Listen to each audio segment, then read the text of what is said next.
Halo teman-teman semua, kali ini kita akan membreakdown atau sama-sama melihat panduan pendaftaran beasiswa LPDP khususnya untuk beasiswa reguler pembukaan tahun 2024 untuk tahap 1. Ya, saya kira untuk panduan tahap 1 dan tahap 2 tahun 2024 sama ya panduannya.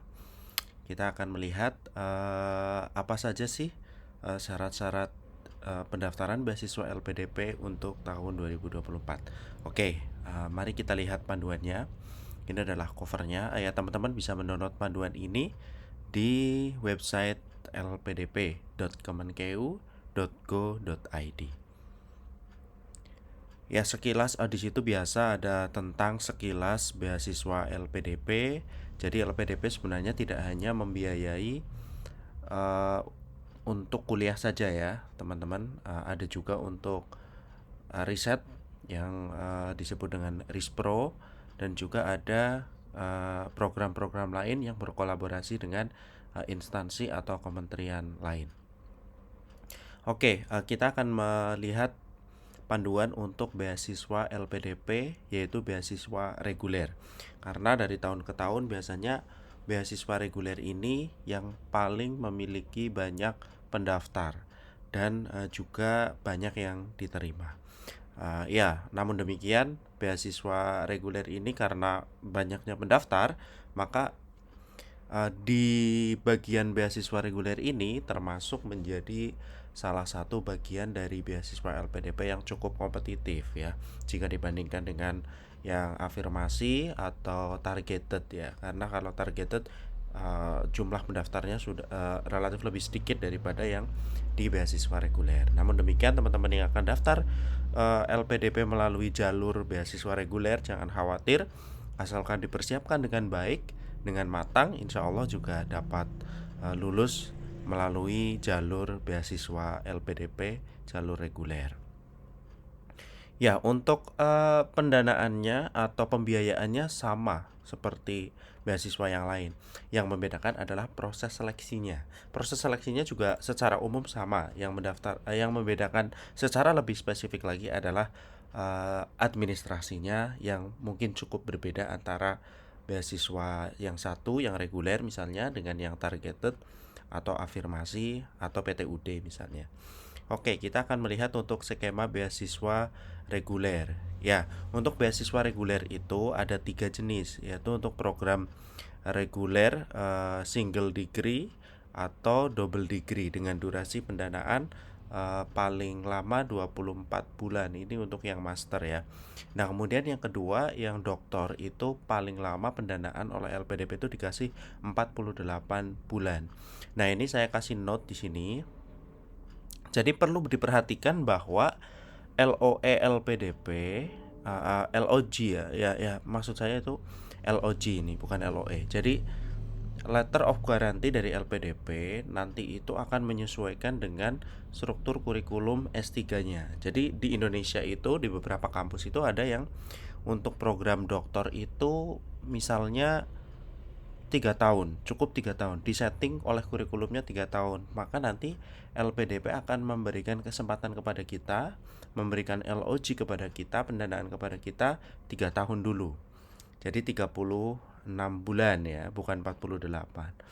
Nah, nanti dalam perjalanannya ketika kita menempuh program studi doktoral, kemudian tidak selesai dalam waktu 3 tahun, maka teman-teman akan diberikan perpanjangan 1 tahun oleh LPDP. Ya, sampai pokoknya maksimal 48 bulan. Jadi haknya tetap 48 bulan tapi dikasih dulu 3 tahun. Jadi in case nanti lulus ya syukur alhamdulillah. Nanti ketika belum lulus artinya ada sesuatu yang menghambat studinya, nanti akan tetap dikasih perpanjangan 1 tahun. Jadi LPDP akan tetap mendanai. Nah, bagaimana jika setelah 4 tahun kita belum selesai juga, ya maka nanti sisa tahun studinya akan kita tanggung sendiri. Artinya LPDP sudah tidak membiayai. Tapi LPDP akan tetap menuntut kita untuk menyelesaikan studi karena nanti kita diwajibkan untuk lapor studi ya. Jadi nanti lapor kelulusan, mohon maaf. Kita tetap diwajibkan untuk lapor kelulusan kepada LPDP bahwa kita sudah selesai menempuh studi. Oke. Ya, ini untuk jadi ini masih masih sama seperti sebelumnya. Untuk jalur reguler bagi sebenarnya semua jalur sama. Ada yang boleh sudah punya LOE. LOE itu surat keterangan telah diterima di perguruan tinggi, unconditional, tanpa syarat tambahan. Jadi benar-benar sudah diterima di perguruan tinggi itu, tinggal masuk saja. Nah, itu kita bisa daftar lewat kita sudah punya LOE atau kita belum punya LOE. Nah, kalau sudah punya LOE, nanti di tahapan seleksi bakat skolastik kita tidak perlu ikut tes tahapan itu. Jadi kita langsung ke tes substansi atau wawancara beasiswa LPDP. Sementara kalau bagi yang belum mempunyai LOE, nanti diwajibkan memilih 3 kampus. Jadi siap-siap untuk memilih 3 prodi dari 3 kampus yang ada di list kampus yang ditentukan oleh beasiswa LPDP. Nah, untuk mengetahui kampus mana saja yang boleh digunakan atau dipilih oleh calon peserta itu ada di website lpdp.kemenkeu.go.id. Nanti silahkan di situ dicek, di download ya daftar kampusnya. Dan bagi Anda yang akan mendaftar tanpa LOE, maka harus memilih 3 kampus yang ada di list itu. Oke, selanjutnya ini adalah komponen dana. Ini mungkin penting juga untuk disampaikan.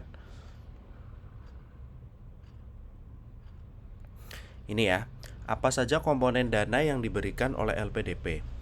Pertama ada dana pendidikan, yang kedua ada dana pendukung. Nah, dana pendidikan itu apa saja? Nah, dana pendidikan itu yang pertama ada dana pendaftaran. Nah, dana pendaftaran ini biasanya bagi yang sudah punya LOE kan dia sudah daftar dulu ke kampus ya. Dia sudah membayar untuk uang pendaftaran atau uang registrasi pendaftaran kepada kampus tujuan. Nah, apakah ini nanti bisa direimburse? Ya, bisa. Ini bisa direimburse nanti oleh LPDP. Nah, kemudian untuk baik. Ini secara umum dulu ya. Secara umum untuk dana yang diberikan oleh LPDP itu dinamis. Jadi setiap tahun itu memungkinkan adanya perubahan sesuai dengan aturan yang diberikan oleh LPDP.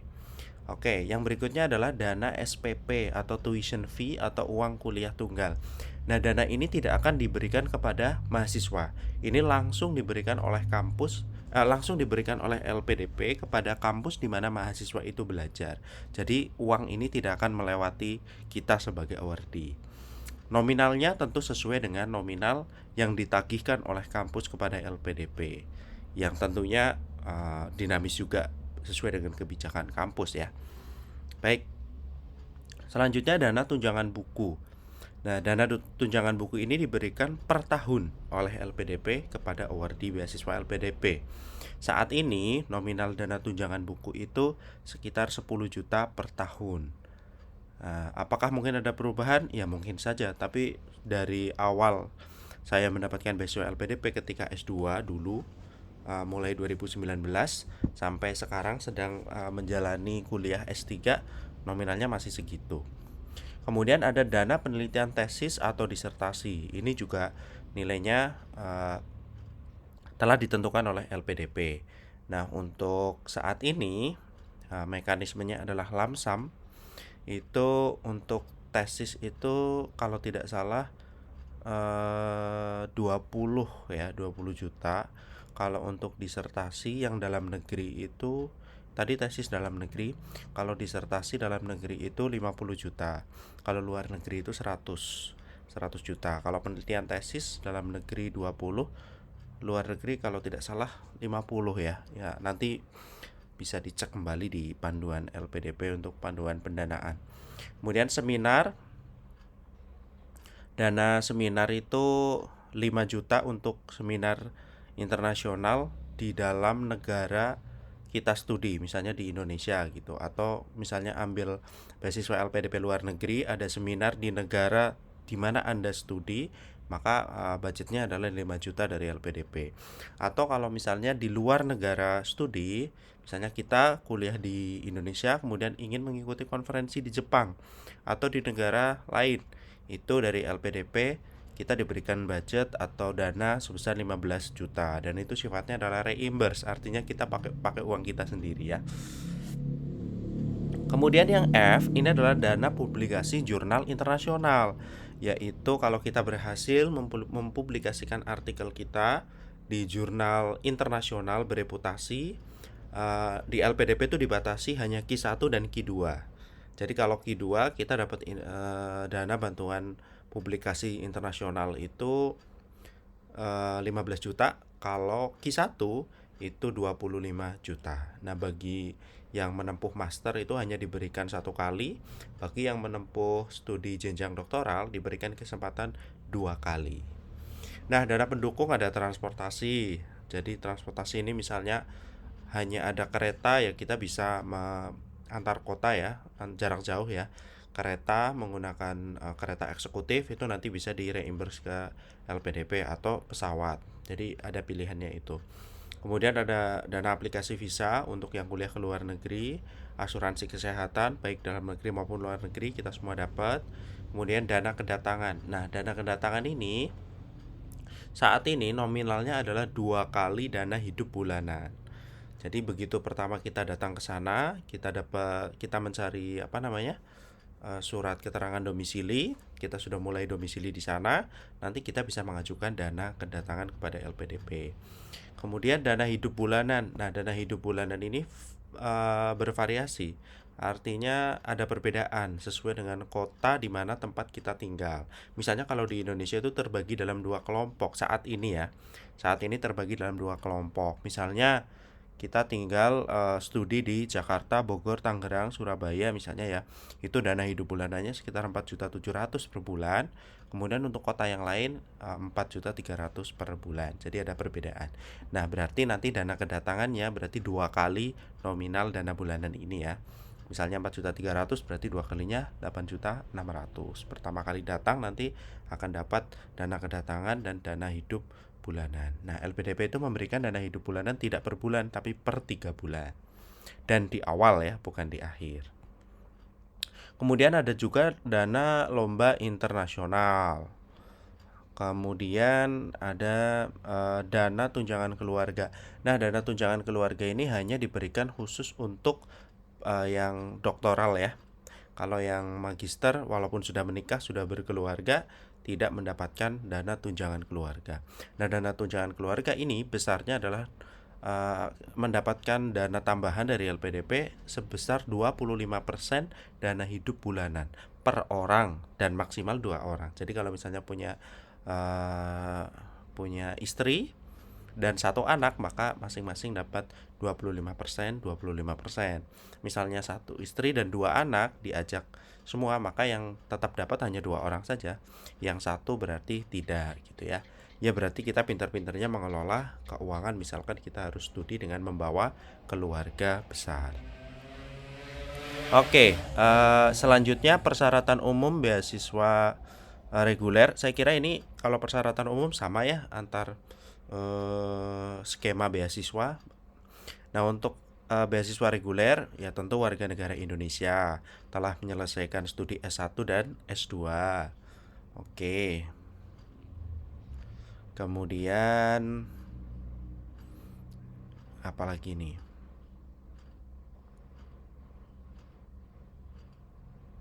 Oh iya, kalau yang sudah menyelesaikan doktoral apakah boleh mendaftar beasiswa LPDP untuk S3 lagi? Ternyata tidak boleh ya. Di sini ada keterangan ini ya.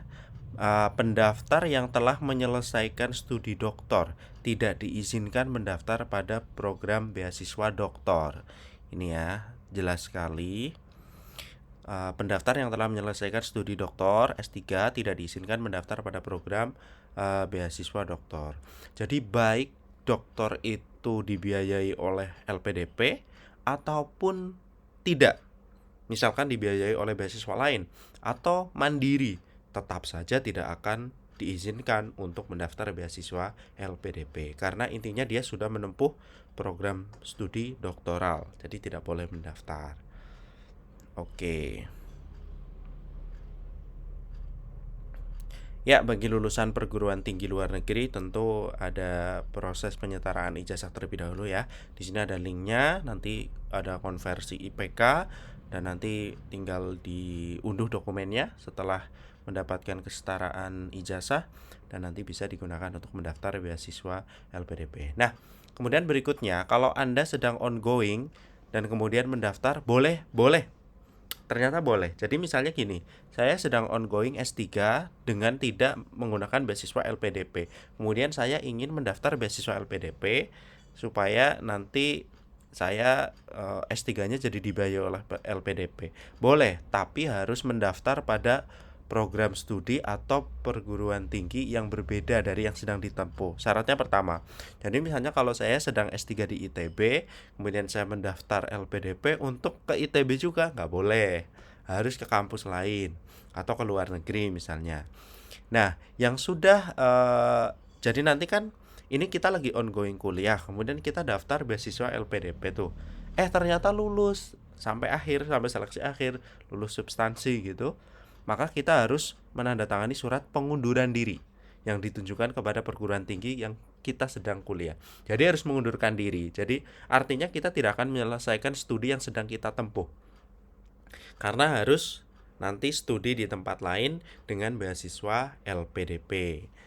Nah, ini ada keterangannya juga ya di sini wajib menyerahkan surat pemberhentian resmi dari program studi atau dari kampus yang saat kita sedang menempuh studi atau ongoing ya. Jadi intinya kalau memang belum lulus S3 boleh mendaftar atau S2 juga boleh mendaftar S2. Tapi syaratnya harus nanti tujuan kampusnya untuk mendapatkan beasiswa LPDP harus kampus yang berbeda dan setelah dinyatakan lulus harus mengundurkan diri dari kampus yang ketika kita sedang menempuh perkuliahan. Oke. Ya, saya kira selanjutnya ini ya untuk yang reguler. Oh ya, yang sebelum ke yang reguler ya.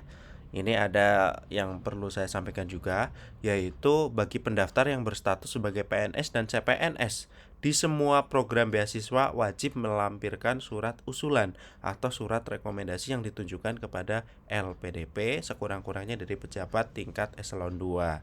Ya, jadi kalau statusnya sebagai PNS atau CPNS ya tentu harus mendapatkan usulan surat rekomendasi untuk studi lanjut ya. Nanti disampaikan atau dilampirkan ketika proses pendaftaran. Oke. Nah, ini yang perlu diperhatikan juga bahwa LPDP untuk beasiswa reguler itu tidak boleh untuk kelas eksekutif.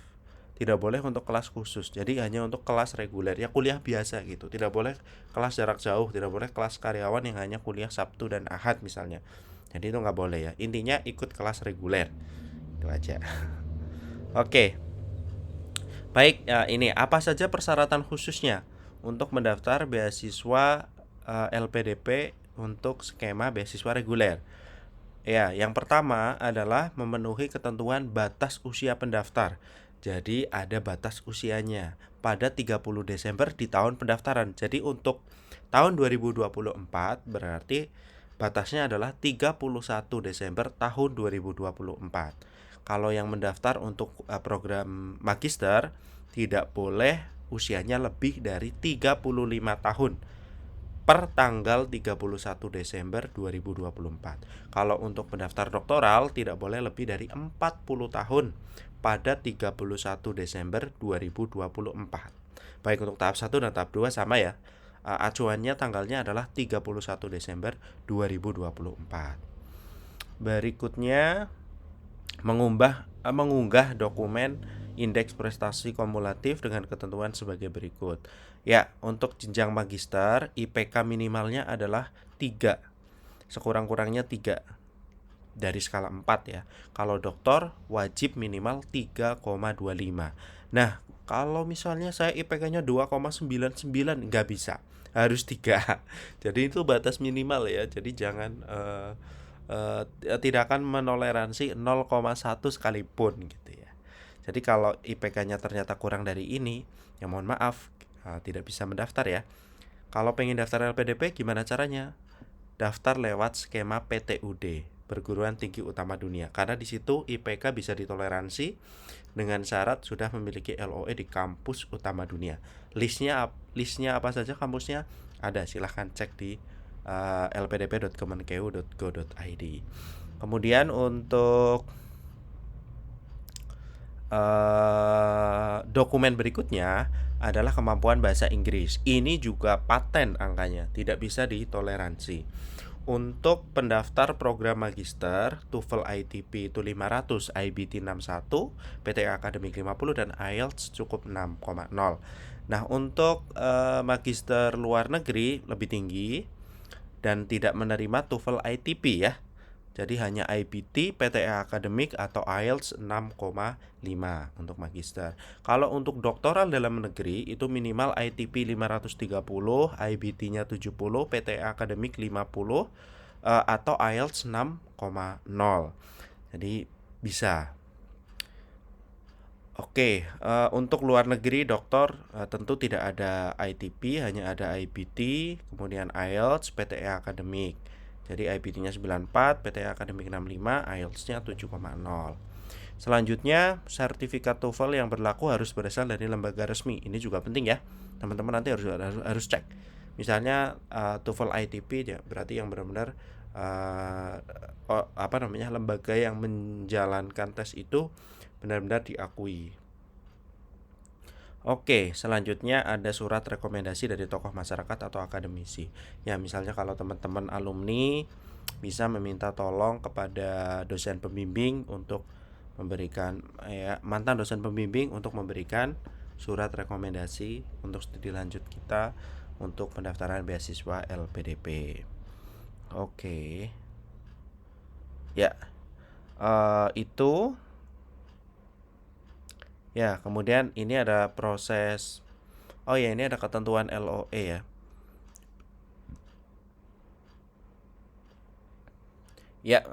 Ya, saya kira LOE di setiap kampus sih sudah cukup bagus dan sudah cukup memenuhi syarat LPDP. Misalnya harus mencantumkan nama lengkap, jenjang studi, program studi, dan memuat informasi waktu memulai studi. Tentu ya kalau LOE ada. Kemudian perguruan dan program studi harus sesuai dengan pilihan pada aplikasi pendaftaran. Ya, oke. LOE yang dapat diterima LPDP adalah LOE tanpa syarat. Kenapa? Karena ada beberapa kampus yang sudah memberikan LOE tapi ada syaratnya.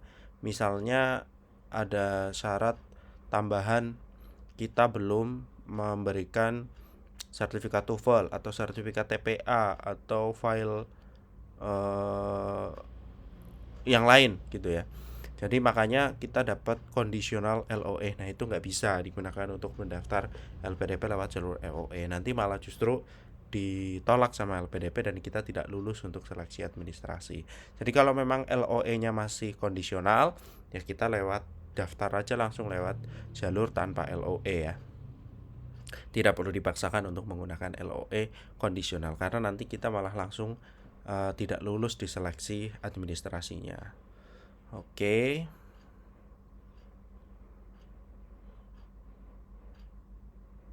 Nah, ini ya, ada keterangannya ya. Jika pendaftar mengunggah LOE unconditional yang tidak sesuai dengan ketentuan LPDP, maka dianggap tidak memenuhi kriteria pendaftaran. Oke, selanjutnya bagaimana cara mendaftar beasiswa LPDP untuk skema beasiswa reguler?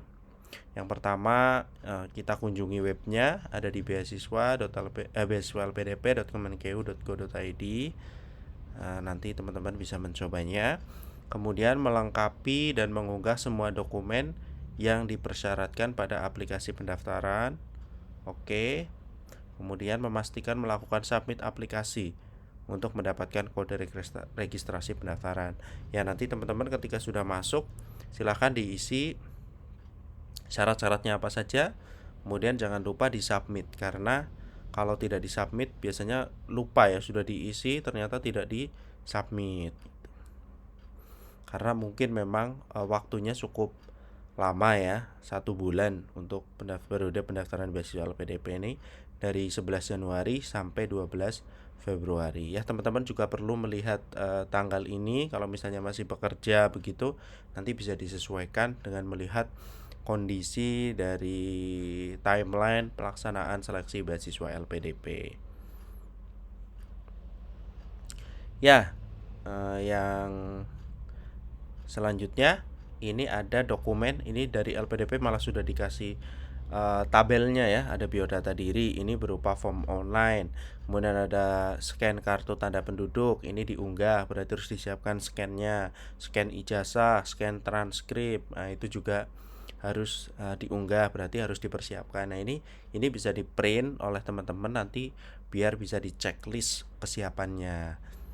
Itu ya, ada banyak dokumen tadi yang seperti saya sebutkan sebelumnya. Kemudian ini untuk tambahan ada panduan penulisan proposal penelitian bagi yang mendaftar beasiswa LPDP untuk studi jenjang doktoral. Jadi kalau yang reguler, yang master tidak perlu membuat proposal penelitian. Jadi ada 2 dokumen penulisan yang harus kita buat. Yang pertama itu komitmen kembali ke Indonesia, rencana pasca studi dan rencana kontribusi di Indonesia. Ini maksimal 1.500 sampai 2.000 kata. Dideskripsikan secara jelas dan konkret tentang tema itu. Kemudian proposal disertasi juga LPDP sudah menyediakan guideline-nya, formatnya meliputi judul, latar belakang, perumusan permasalahan, tujuan penelitian, kelogisan, metode dan desain, kemudian signifikansi atau manfaat, simpulan dan saran, kemudian daftar pustaka. Nah, kalau teman-teman pengen ini masih sama formatnya seperti tahun 2023 ya. Jadi teman-teman nanti bisa melihat video saya tentang tips trik menulis proposal disertasi di video yang sebelumnya. Bisa teman-teman lihat untuk menjadi salah satu referensi dalam menyusun proposal penelitian disertasi untuk rencana penelitian proposal disertasi untuk pendaftaran beasiswa LPDP studi doktoral. Ya, kurang lebih itu teman-teman semuanya untuk panduan pendaftaran beasiswa LPDP tahun 2024. Atas perhatian teman-teman semua, saya sampaikan terima kasih dan sampai jumpa di konten video berikutnya.